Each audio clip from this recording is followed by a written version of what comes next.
Hello, everyone, and welcome to another Applying Ethology webinar. I am Lara Whalen, and together with Jen Shu, Christian Nauroff, and Sebastian Guamon, we organize these webinars in the Animal Welfare Slack workspace. As we begin today, I want to remind you all to please turn off your camera and microphone.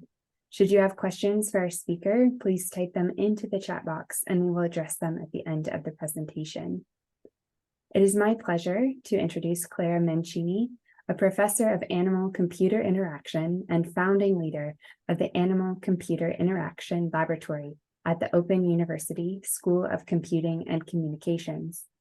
Clara has led several projects, including ubiquitous and ambient interfaces for mobility assistance and medical detection dogs, interactive enrichment for captive elephants, and wearable animal biotelemetry. Today, Clara will discuss a few of the lab's research projects with a focus on methodological and ethical approaches to support animal-centered research and design. Welcome, Clara. Hi, thank you very much for having me here. I'll dive right in then. So thank you.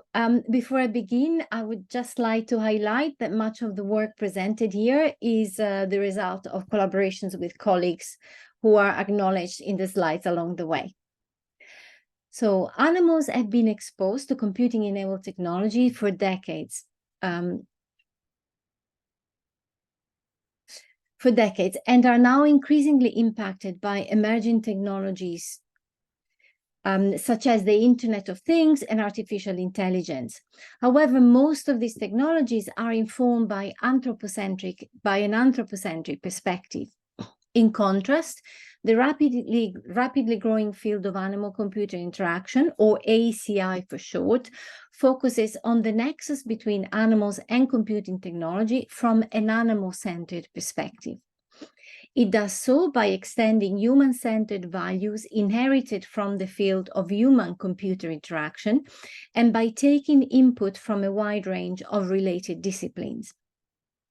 In particular, the Open University's Animal-Computer Interaction Research Program was set up in 2011 on a mission to advance the art and science of designing animal-centered interactive systems for a participatory multi-species society. Its specific aims are investigating the interaction between animals and technology within their habitual contexts, designing computing technology that improves animals' welfare, supports animals in their activities, and fosters intra- and interspecies relationships, and informing animal-centered approaches to developing technology for and with animals as legitimate stakeholders and design contributors. When we talk about computing technology, we more often than not deal with systems that have both intangible elements, such as software and data, and tangible elements, such as sensors and actuators. Animals are affected by both in different ways. For example, by algorithms that influence humans' behavior towards them, but more directly, they are likely to be affected by the physical interfaces of computing systems. So we need to consider these systems holistically, including the less high-tech and more mundane aspects, which do matter for animals. Additionally, when we talk about animal-centeredness in relation to the design of these technologies, we need to consider the design solutions themselves, the research methods employed to develop animal-centered technologies, and the wider implications related to the socio-economic systems within which animal-centered research and design are conducted. With this in mind, for the remainder of this presentation, I will try to provide examples of how design of animal-centered computing systems could be approached and implications and benefits of such. To begin with, this project investigated how to minimize the physical impacts that biotelemetry devices can have on animals by improving what we call wearability. Biotelemetry is increasingly used to monitor animals for conservation, research, and husbandry purposes, but animal wearers, the primary stakeholders, have no control over its use.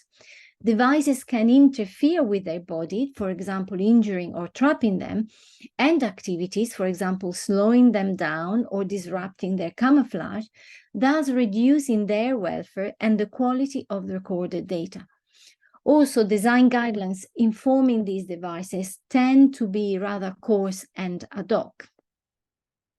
So we developed a framework to support a wearer-centered approach to the design of biotelemetry.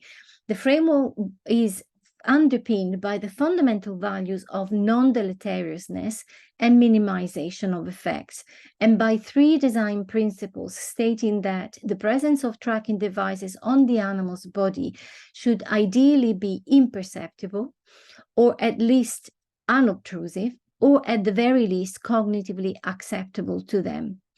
All stakeholders should be considered, primarily the wearer, but also what we call their significant others. This could be social relations, such as mates and offspring, but also asocial relations, such as predators and prey. And of course, human users need to be considered as well. Whereas biological characteristics, their activity and their environment should all be considered, and all possible design variables along with technical variables should be exploited to maximize wearability.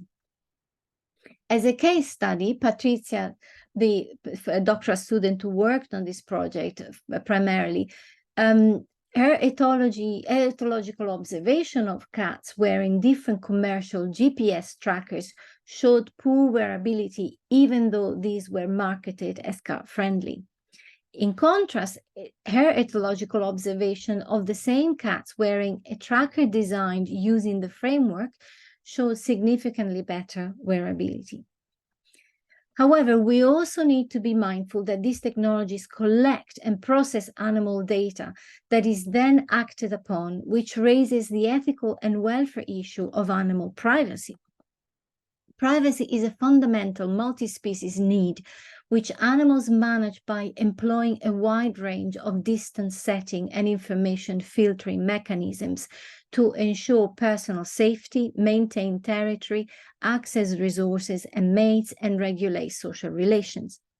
We argue that we ought to balance our wish to gather information on animals for their care and protection and animals' needs to preserve their own privacy. In this regard, augmented reality and location-based applications could be deployed to educate the public about animals' privacy needs, why and how to respect them, while data aggregation and filtering mechanisms, for example, information blurring, could be leveraged to avoid disclosing animal-sensitive information, for example, precise location and activities time. And naturally, security mechanisms, for example, selective access, encryption, etc., must be employed to keep generated data secure and prevent ill-intentioned behaviors, such as cyber poaching. Where animals live in artificial settings, these ought to enable them to manage their own privacy boundaries.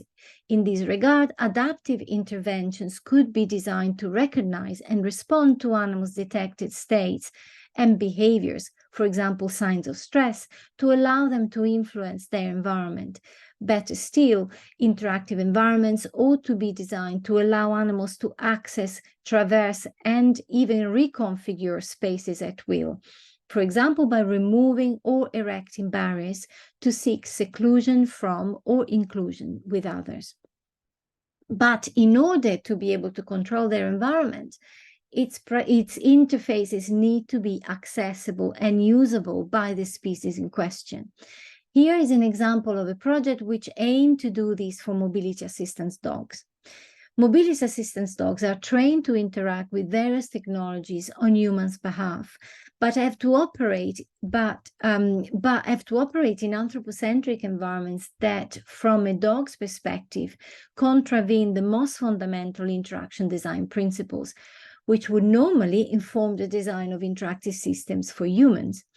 These impacts not only on the dog's training times and performance, but also on their welfare.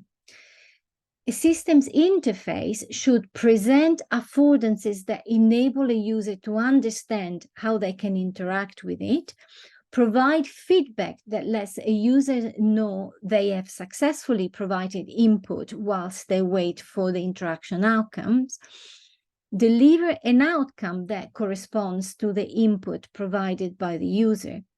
And additionally, affordances, feedback, and outcome should be perceivable to the user. Affordances should be actionable by the user, and associations between affordances, feedback, and outcome should be consistent. And finally, the space-temporal distance between input and feedback should be minimal. These principles should be applied according to the user's characteristics, including the sensory characteristics, for example, in the case of dogs, colors perceivable by dogs' dichromatic vision. The cognitive characteristics in the case of dogs, it should be the fact that they categorize objects primarily based on size. And physical characteristics, for example, dogs have greater motor control on their snout than they have, and sensitivity on the snout that they have in their limbs. So we also need to take into account the context in which these devices need to be used, including activities for which they are used. For example, in the case of mobility assistance dogs, opening doors, switching lights, calling elevators, actioning traffic lights, and the environments in which these activities take place. For example, domestic and urban settings where shared with humans. So our research shows that input devices designed according to these criteria make dogs' tasks much easier. For example, Louisa, who was a doctoral student who worked mostly on this project, her comparison of our canine-centered controls against standard issue access controls for opening a motorized door showed improved usability based on parameters such as overall time to open the door, the number of contact attempts made by the dog with the control, and the attempts necessary to activate the controls. Here is a short video of my dogs using the controls after only a couple of short training sessions, and they are just companion animals. They are not, they don't have any specialist training.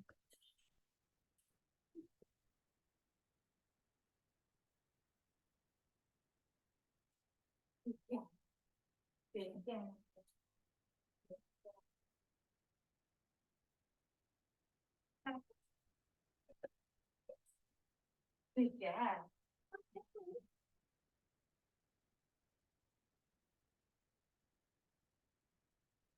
Louisa further developed the design of our next generation of wireless cylindrical controls with with either a concave or a convex push pad. Now, while the concave pads guided the dogs now nicely towards the center of the control, inviting a more precise interaction, the convex pads enabled the dogs to activate the control from any direction, on sideways or on a frontal approach, which provided more flexibility regarding their placement in the physical environment. So as I was saying, the physical, considering the activities and the environments, as well as the characteristics of the user, are all important things. Now, the need to take a detailed but also a holistic approach to the design of computing systems for animals was evidenced by this project. This was an art installation which explored public perceptions of the trustworthiness of intelligent autonomous systems. In particular, since they are increasingly entering our homes, the project explored whether we could trust robots to care for those we love and live with, such as companion animals.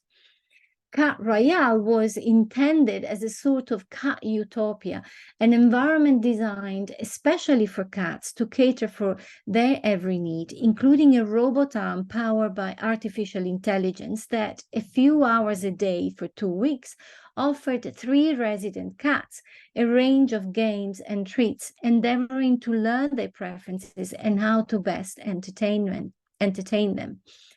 This was a very complex project which highlighted a number of key issues, including that trusting the robot with the cat's welfare required the close collaboration among a range of multidisciplinary expertise: artists, computer scientists, cat welfare, and animal-computer interaction experts, and a great deal of natural intelligence and surveyor, to basically people still being in charge and making sure everything was all right. And the environment in which the robot was deployed had as much significance for the cat's experience as the robot itself, highlighting the importance of taking an ecosystemic approach to the design of these systems. The project also highlighted important tensions between the epistemologies and ethical frameworks of those involved in its ethical review. For example, whether the cats were to be seen as research instruments to be spared unnecessary use, or as research participants entitled to being involved. Indeed, a tenet of ACI is that designing for animals is best achieved by designing with them. And in this regard, the ethical and methodological perspective with which we approach the process is key. In particular, we summarize our animal-centered approach to research in 4 core principles: relevance, which requires working with animals for whom the technology is directly relevant and beneficial; impartiality, which requires protecting all participants in virtue of their role rather than their characteristics, whether it's age, sex, species, or even sentience; welfare, which requires ensuring all participants' physical and psychological well-being at all times, including therefore health and wants; and consent, which requires garnering informed consent from all participants, including animals. For our purposes, the tricky aspects of animal consent is considered in 2 complementary forms. These are both necessary at the same time, concomitantly. Mediated consent is obtained from human guardians who know the animal well and understand the implications of their involvement for the animals, and who have the animal's best interests at heart and the legal authority to decide on their behalf. And crucially, what we call contingent consent, which needs to be provided by the animals themselves, who must be allowed to continually assess the situation and choose what to do, whether to engage and how, whilst appropriate monitoring of any manifestations of dissent should enable guardians to respond appropriately. In a nutshell, we argue that doing animal-centered research to develop animal-centered technology requires respecting participants' autonomy and safeguarding their integrity at all times by working in contexts that are habitual for the animal, by being unobtrusive and undisruptive of their habitual activities, by giving animals control and space for expression, and by using only positive forms of interaction. But can animals be regarded as participants in ACI research? How might we define multi-species participation and participatory research setups? This question was the focus of a short study which attempted to define participation in multi-species interaction design. The study involved training my dog Xena to interact with dog-friendly prototype door opening and light switching controls. We did 4 days training over 2 weeks in short sessions with many breaks. The study took place in settings Xena had visited many times before, where water and resting place were always nearby. We used only positive reinforcement in the form of food treats, and Xena was free to engage, pause, or even walk out, which sometimes she did. During the period of the study, Xena was walked and fed, and she slept, and she had normally. So this activity was just an extra on her daily life and routines. The coming short videos illustrate the interaction dynamics between Xena and me at different points in the process. I am not a professional dog trainer, and I make plenty of mistakes when training my dogs. But here the point is to actually reflect on what our interaction might tell us about the concept of multi-species participatory interaction design. So here I try to cue Zina to nudge the yellow door opening control on the right. My cue is meaningless to her, and instead she's focused on the treats in my pouch. She interprets my gesture as the familiar down command, but her response does not obtain her the treats. So she pants and licks her lips and jumps up in a begging behavior. I interpret Zina's behavior as expressing anticipation and frustration, and respond by rewarding her just for turning towards the control, just to get her interest. So I lower my bar, my expectations. Here we are making progress already. To help her associate her touching the control with the reward, I place a treat on top of the control. So whenever Zina goes for the treat, she simultaneously triggers the control, which establishes a consistent association between the two events. At the same time, this creates a bias towards snout or interaction. Also, to make the opening of the door relevant for Zina, my colleague Yusi rewards her through the door when this opens. Once she has made the associations, I only reward her once she has triggered the control, and not through the door. Now, here I'm trying now to persuade Zina to touch the larger yellow light switching control that is above the small door, which is a much more demanding task due to the control's height. She has done it a few times already, and here she does it one more time, but then she refuses to continue, sitting down and looking at me in a baggy behavior instead.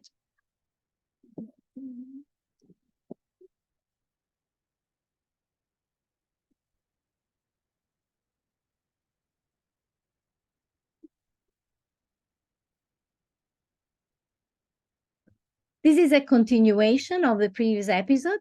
Zina still refuses to engage with the light switching control. So at this point, I could offer Zina a higher value reward to persuade her, but keeping the reward constant tells us that there is an effort threshold that we should not pass. Instead, I ask her to touch the lower yellow door opening control. Remember, I had created a bias towards snout operation. But despite the bias towards snout interaction, she chooses to use her paw for whatever reason. So the point is that she understands what the task entails, but elects to do it in her own way. She basically interprets the task and the action pattern required to complete it. And by rewarding her, I accept and legitimize her interpretation. So we could describe this as a process of gradual attunement and making with. The names in parentheses are researchers who have defined these terms. In this process, both parties are actively engaged. This is semiotic engagement in that we each need to make sense of the others, the signals that come from the other in order to make any kind of progress. It's volitional engagement in that we each want something of the other. This does not have to be the same for both of us, but each of us has to be motivated by something that we are invested in, that we want from the process. And this is choiceful engagement in that we each have choices to make on whether and how to engage with the other and with the setup. So we could say that multi-species participatory design is an open-ended process of incremental orientation through iteration, in which the details of research setups could be defined along 4 basic dimensions of a multi-species participatory model: biological relevance, which relates to volition. So if something is relevant, an interaction is relevant, it appeals to what we want or fulfills what we want. Signal reliability, which relates to semiosis. Its signal reliability is important to allow both parties to make sense of the context and of each other. And engagement options. So this relates to choice, of course. Options do not have to be infinite, but they have to be enough, sufficient in variety and number to allow the process, to allow choices to be made and the process to be orientated in that way. And contingency variations concerns all relates to all the other dimensions, whereby the relevance of an activity, the reliability of associations, or the range of engagement options could vary to try and gauge what preferences may exist, what obstacles there may be, etc. Consistent with this perspective, and as an example along these lines, this project aimed to empower medical alert dogs in emergency situations through participatory design with the dogs themselves. Medical alert dogs are trained to recognize and alert their assisted humans to the signs of an upcoming medical crisis for them to take remedial action in time. But the humans are not always able to respond, and many become incapacitated, which leaves the dogs powerless and in distress. And of course, it's dangerous for the human. We wanted to provide a canine alarm that would enable dogs to call for help remotely, interacting with it as autonomous users. To achieve this, Charlotte, the PhD student who worked on this project, needed to work directly with the dogs to understand what features would make the interactions safe, efficient, easy, to learn and to remember for the dogs. Having considered various design concepts, this one comprised an electronic module that would trigger a call to a phone line and a biteable tag for the dog to use as an input device. This was connected to the electronic module by a trigger.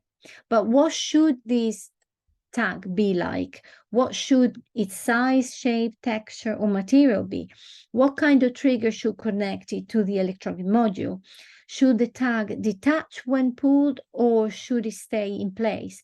How should the system give the dog feedback to let them know that they have successfully raised the alarm? So we had all these questions, and to answer these questions, Charlotte used what we call quick and dirty or rapid prototyping to engage in some sort of physical conversations with the canine users. She formulated a modular template for a canine alarm consisting of a tag for the dog to use as an input device, a block of wood in lieu of the alarm's electronic module, and the trigger, a range of different kinds of trigger connecting the two. In this way, she could quickly present the canine participants with successive combination of different tags and triggers to see which worked better for them. This sort of dialogue really revealed that the dogs preferred a simple and tidy setup, not to confuse them, a detachable tag that worked as a form of feedback, letting them know that they had unequivocally completed the task, and a customizable tag and trigger customizable trigger resistance depending on the dog's age, training stage, and personality. So here is an example of a canine user in action with a customized tag. This is a toy used as the biteable sort of input device. So far, we have looked at fairly benign technologies broadly designed to support animals with a focus on their needs. But what about other scenarios in which the stakes for animals are maybe considerably higher? Is it possible to design animal-centered technology when designers operate within socioeconomic systems that are not necessarily animal-centered?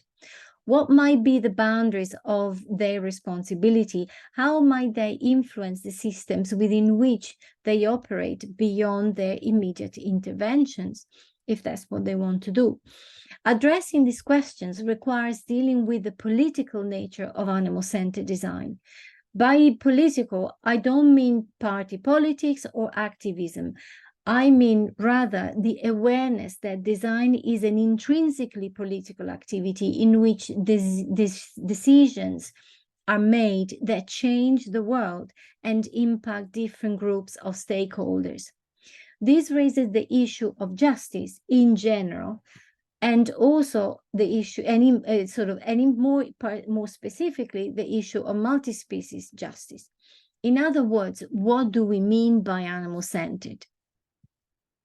In this regard, we refer to Martha Nussbaum's political philosophy and her capabilities approach, according to which animals, at least sentient ones, would be entitled to basic capabilities for flourishing, to a minimum threshold of adequate fulfillment as relevant to their species. It is worth noticing that the approach does not demand interspecies equalities or the abolition of all instrumental relations with animals, but rather it requires the fulfillment of animals' capabilities to an adequate level, above which interspecies inequalities are not unjust. It also supports respectful practices compatible with capabilities that develop animals' excellencies and promote their flourishing. All of this is quite consistent with ACI aims. The capabilities approach thus sort of provides a useful measure of animal-centeredness that could inform researchers' engagement in ACI and get political engagement in ACI. Here are just some examples of questions that could help researchers assess the extent to which their work is animal-centered and thus conducive to multi-species justice.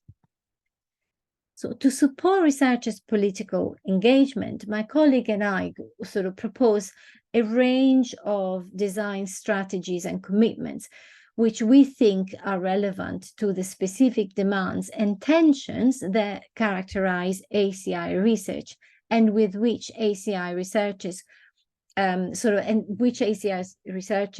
need to negotiate. And so these strategies and commitment we think could help researchers in doing these kind of negotiations with themselves and with the design context in which they operate. Here, I'm just going to share 3 examples quickly, just to give you an idea.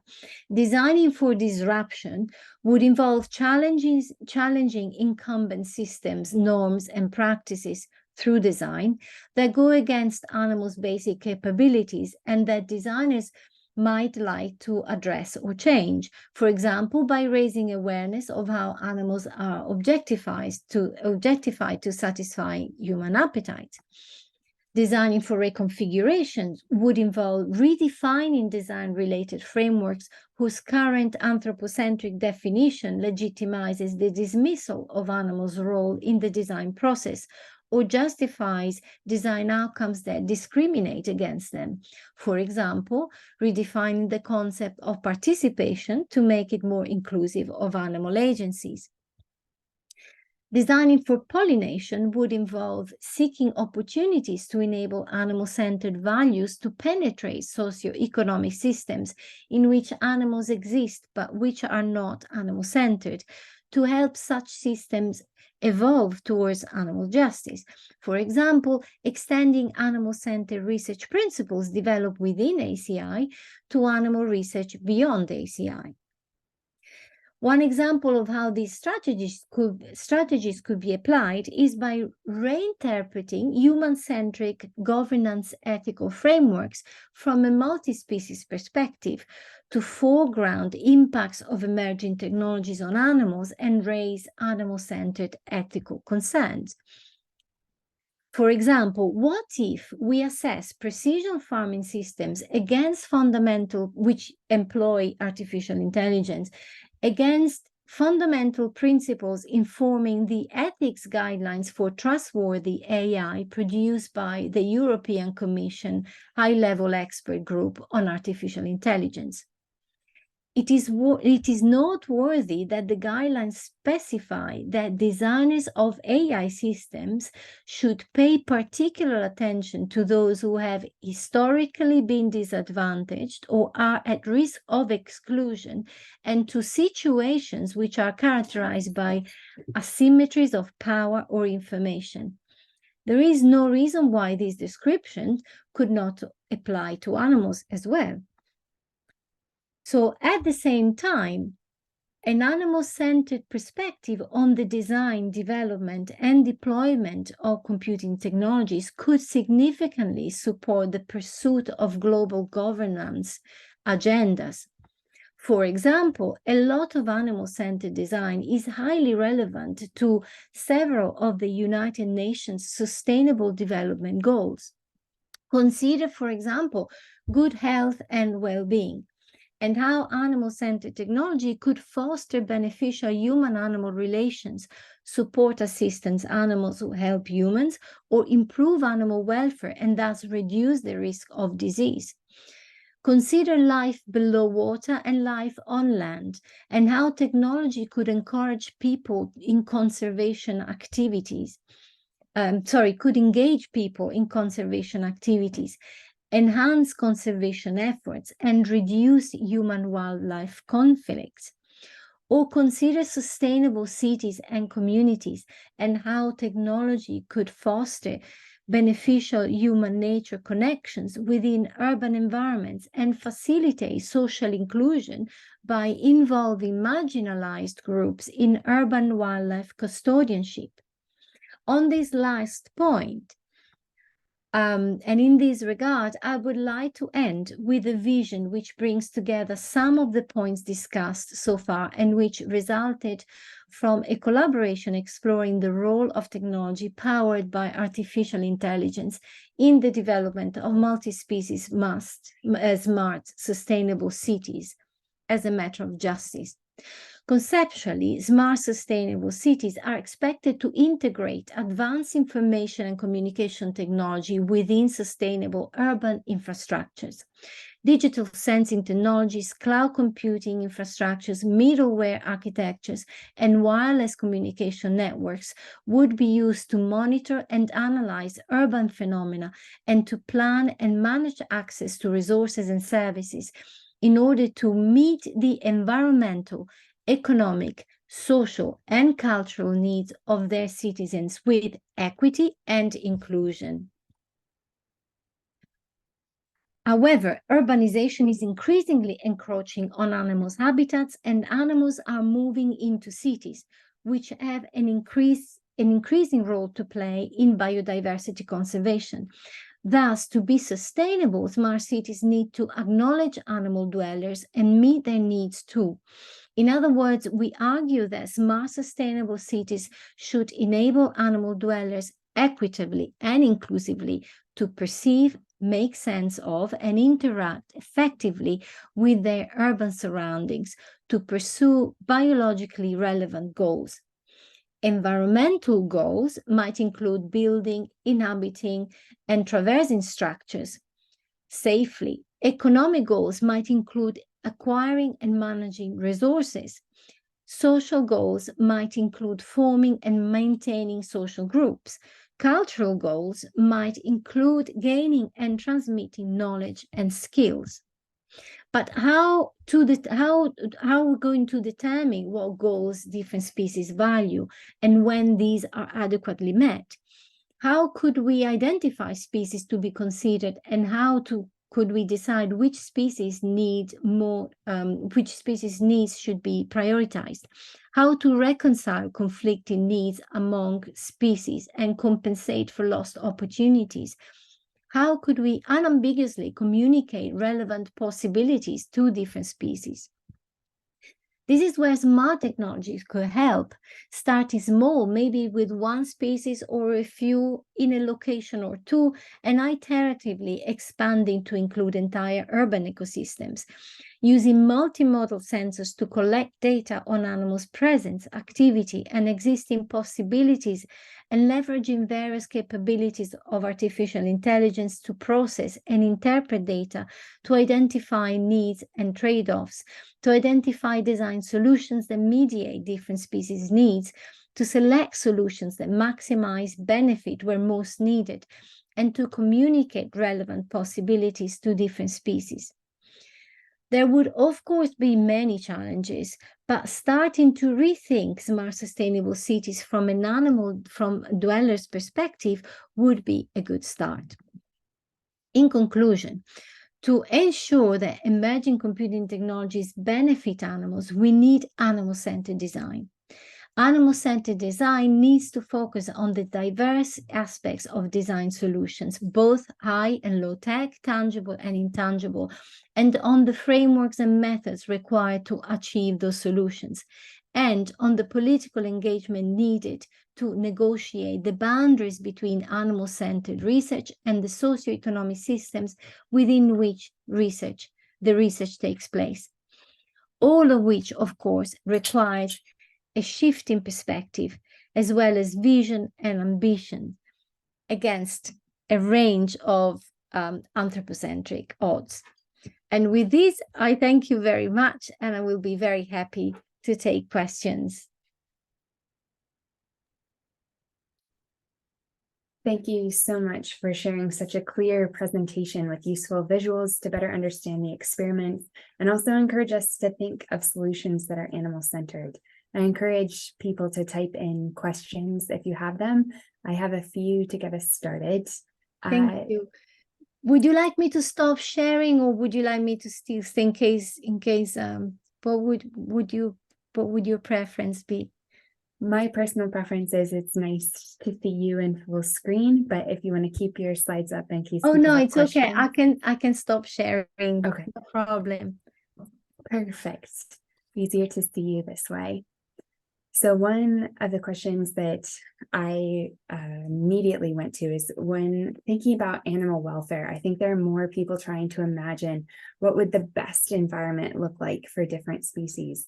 And you showed this very fascinating visual of the cat utopia. And I wonder if you can describe that a bit more. What was the process to develop this? And did the group meet and make different sketches? What did that look like? Yeah, it was actually quite an iterative process to develop that. Obviously, cat utopia is a little bit tongue-in-cheek. It's sort of, it's in itself a little bit of a provocative sort of definition. But the idea was actually to try and provide as an enriched and really cat-centered environment as possible. The cats only stayed there for like 2-3 hours in the morning and 3 hours in the afternoon. The owner, sort of human guardian, was there in the art studio with the cats, was actually living with the cats there. So the cats would access this place a few hours a day, and they would actually go there to get in. But the design was, there were several iterations, trying to, partly was an artistic inspiration, inspired by, so it was inspired by some artistic sort of 70s sort of art installation style but of course with these curved shapes, but they worked really well for the cats as well. The artists incorporated with discussions with welfare experts and myself, incorporated sort of dens and ledges for the cats to walk on, considering whether they would have to come across each other or could walk an environment independently, so to give them as much choice as possible as to how to use the environment. They considered they had litter trays which were sort of hidden, but they could use. There was a water fountain. There was obviously food present all the time in sort of feeding stations. the decision of sort of, we thought about the choice of colors, what colors to use in this environment, using colors that would allow them to perceive the space, and with all these undulating shapes, that we wanted to sort of help as much as possible. There was a lot of consideration in designing the interaction of the robot arm with the cats to make sure the safety was absolute top priority. Which is why there was basically what they called a dead man switch. The robot could only operate if there was an operator in the control room pressing a switch. So as soon, to make sure that in fact the robot was very much controlled by the humans in order to ensure safety. So the robot had some movements that it could make, but it was the order of the human that allowed for that to happen. What else can I say about the design of the environment? Basically, there was an attempt to make it as enriched as possible, and of course the robot arm provided a lot of different games and things for the cats to interact with. And the cats started to learn what the robot was about to do. You could see the cats watching the robot as it was about to pick from a rack a different toy or a different game, and just pounce on it so it was so interesting to see how over time the cats got in the swing of things, so to speak. Sorry, this was a long answer. No, it's a great answer. And just one quick follow-up before I get to the audience questions. Did any of the cat owners incorporate any of this? For example, the green or more litter boxes that are hidden? Do you know? So incorporate elements of the cat utopia into their own home. Oh, afterwards. Yeah. Oh, I don't know that. I don't know, but partly what inspired, to be honest, I doubt that happened, because it would have required a significant sort of investment in, but obviously the cats already had litter trays and all so in a way, what informed the design of the environment were already the habits of the cats. So the cats were picked because they were well traveled already, so they were they weren't just any cats, but they were cats who were known to be fine, have been resident in the studio with a human for a period of time, and so the habits of the cats were kind of incorporated in the design of the environment. But I do not know whether then afterwards whether new features of the environment would have been incorporated in the home of the person, of their guardian. Great, thanks for sharing. There's some compliments in the messaging, but I'll start with a question from Lindsay. Could you elaborate on the importance of animal privacy? Do you think that animal privacy is important, even if the animal is unaware of and unaffected by surveillance, such as a remote video? So that's a really interesting point. So we know that animals do care about their privacy, but of course, if they do not know they are being surveyed, they are being watched, they cannot respond. They are not aware. So there is an ethical issue there, but there is potentially a welfare issue there, because if you say are monitoring an animal and then sharing their data in a public manner, or somebody gets hold of the data, then you may have a security problem there.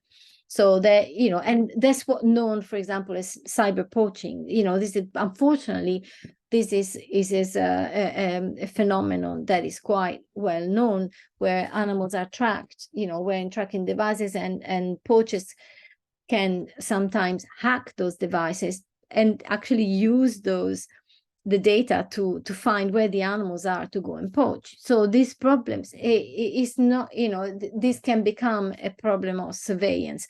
Now, if you think in terms of, think of a human, if you don't know that you are being watched, you don't feel worried, you don't feel hurt, you don't feel invaded because you don't know. But what does that necessarily make it right? You know, if you knew, would you object? So the fact that a surveillance is delivered by, say, a small camera that is not perceptible by the animal, as opposed to somebody being there and watching the animal, does it, you know, the difference is that the animal doesn't know, and of course is not bothered at that moment, but there may still be consequences to that. So you know, of course, there are huge benefits also monitoring animals, not least people who get an insight into how animals live and can actually develop a sense of, how can I say, affiliation, and want to then protect the animals, you know, and that's all great. And, you know, understanding more about the animals through monitoring is very important to help improve their welfare. The point is just to make sure that we are not unaware or indifferent to the issue of animal privacy, because animals do show in many ways that they do care about their privacy and they do manage their privacy. They have a range of strategies to manage their own privacy. So we ought to assume that it matters to them, and so be respectful as far as we possibly can. And obviously be mindful that from privacy we could border into security issues, and that's something to bear in mind, which will then affect the animal's welfare for sure. Yeah, and I wonder, to build on this idea of privacy, you also brought up consent, both mediated and contingent. And this is really interesting. And I wonder, is there a way to receive consent from, for example, very young animals or animals in which we're observing their behavior in a home pen? Or do you think for now consent is best conceptualized in a testing environment? And I guess I see overlap with this and privacy. Yeah. So I think, so one thing that we say about contingent consent is that is dependent on the animal's ability to assess a situation. So what falls outside of their sensory capabilities is hard for them to assess, because they don't know it. So before they can understand a situation in their own, this is not necessarily our understanding, of course, is the animal's understanding from their point of view, from their perspective, whatever matters to them at that point, in whatever way it matters to them. But if they cannot perceive it, if they cannot have a perception of the setup, they cannot make that assessment. So if you put elements in the environment that they are not aware of, that they're not, then it kind of, you could say they may consent to what they can perceive if they do, but they don't necessarily consent to what they cannot perceive. And that's why you also need mediated consent, because of course there are implications to their involvement which are well beyond the research setup, well beyond what they can perceive, which a human guardian or somebody who is able to understand the abstractions of the situation and the wider implications can assess. So you need both forms of consent together in order to say that you have informed consent. And even that is not perfect, of course. It's so, but we kind of, what is the best we can do? Yeah. Thanks for elaborating. We're going to go back to the utopia. Zoe says, given the cat's anticipation of getting things from the robot in utopia, do you think a similar function is likely with the dogs and buttons, for example, what you showed with Stella? Oh, so you mean if, for example, so so in anticipation, so understanding the connection between doing an action and getting a consequence, is that the connection that the question makes? That's what I'm interpreting the question to be making. And yes, Okay, Zoe says okay. yes. Okay, thank you, Zoe. So that's what that's what would be the effect of associative learning, yes, and that, so definitely. Now, in the context of that little study that we did, and the point there was to just see how Zina and I would engage, and how Zina would engage, and what, with how she would deal with the situation, and just examine that in a bit more detail. But in a sort of training context, you are teaching an animal to that if they interact with something else can follow. And so, of course, it depends what you associate that with. First of all, you can